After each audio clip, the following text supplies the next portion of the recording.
시청자 여러분 안녕하세요. 가족을 부탁해 TV입니다. 오늘은 아동학대 사건과 관련하여 국가인권위원회에서 직권조사하고 발표한 결정문에 대해서 알려드리겠습니다. 2021년 9월 21일 국가인권위원회의 아동학대 사건 관련 직권조사 관련 결정문을 보면 인권위는 2020년에 발생하였던 5건의 아동학대 사건을 분석하여 제도 개선 의견을 제시하였습니다.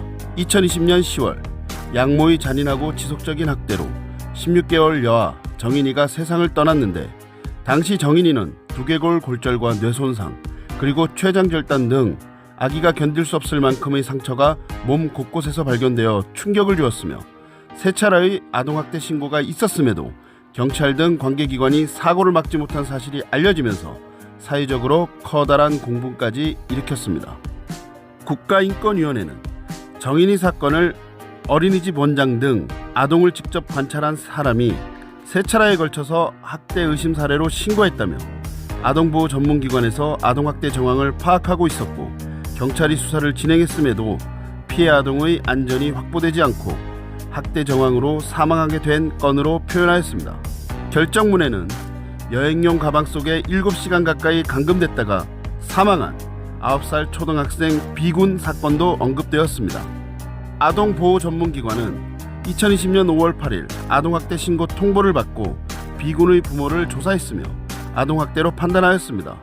하지만 긴급하게 아동을 분리해야 할 만큼의 위험성은 낮다고 보고 사례 관리를 진행하기로만 판단하였는데 결국 B군은 다음 달 1일 계모의 잔인한 학대로 의식불명 상태에 빠졌고 이틀 뒤 사망하였습니다. 지난해 발생한 화재 사건으로 보호자가 집을 비운 사이 집에 불이 나서 한 명은 숨지고 한 명은 중화상을 입은 인천 초등학생 형제의 사건도 언급되었습니다.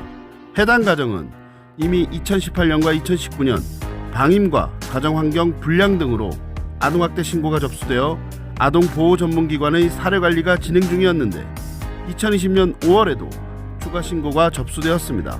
이때 아동보호 전문기관은 피해 아동 보호 명령을 신청하였습니다.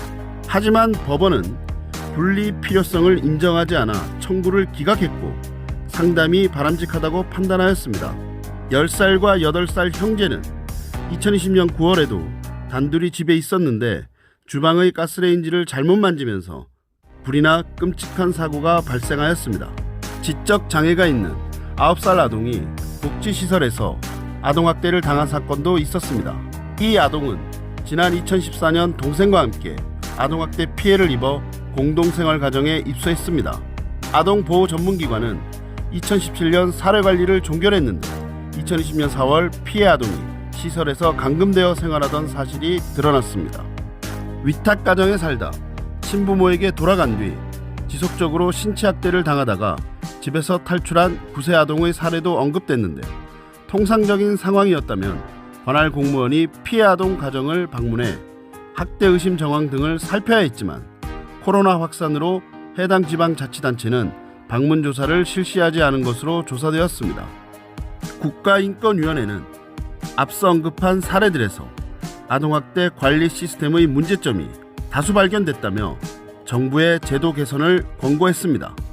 구체적으로 보건복지부에 아동학대 사례 분석 보고서 발간, 아동 건강상태 모니터링을 위한 생애 초기 건강관리 시범사업의 확대, 아동학대 예방 시스템 전면 도입 검토, 보호대상 아동 전담요원 모니터링 강화, 아동보호 전문기관 사례관리 체계 정립, 모든 아동 변사사건 사례 분석을 위한 제도적 기반 마련 등이 필요하다는 의견을 전달하였습니다.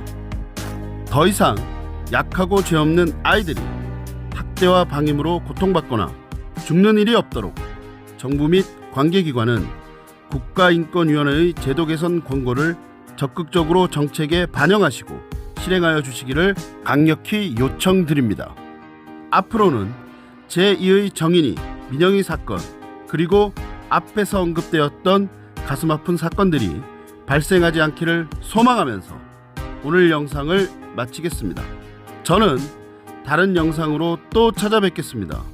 시청자 여러분, 오늘 영상을 시청해 주셔서 감사드리며 코로나 조심하시고 항상 건강하시길 기원합니다.